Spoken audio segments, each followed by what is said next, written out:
I've always told my wife and my brother if we don't break something, that means we're not working. Breakdowns are going to happen, but sometimes there's a few too many in one day.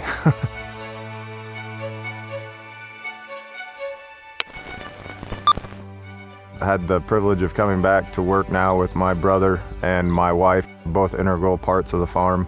We do row crop, cattle, seed sales, and an agronomy sector with spraying and scouting.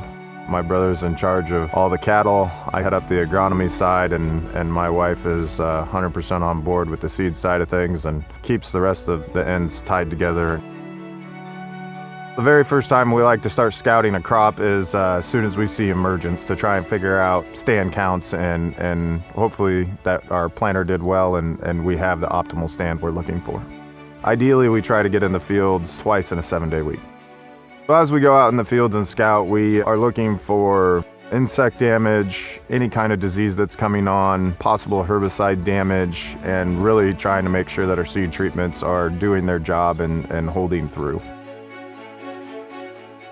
Thanks to technology now, we can drop a pin on our phone or on our iPad in the middle of the field, and we will continue to monitor that location to see how it spreads. Once we find it, we'll check some other locations to see if it's prevalent in those, and then monitor it from there until you start to get to threshold.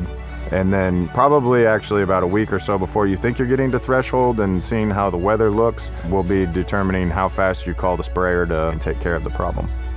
Once you start spotting pests, you can set different traps to try and get a count to try and see how thick they are. That will help determine when you call the sprayer. Root digging happens consistently throughout the season, starting as early as emergence to make sure root development's happening right.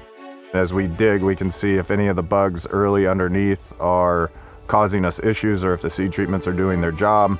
We start digging roots right off the bat and will continue to all the way up probably till the end of July, or pollination. Most soil sampling that we do occurs in the fall. We will do some in season to track certain fields where we have yield goals. So we will take tissue samples and soil samples and correlate those back at the end of the year towards yield to see if we can determine what we might be short on or what went well.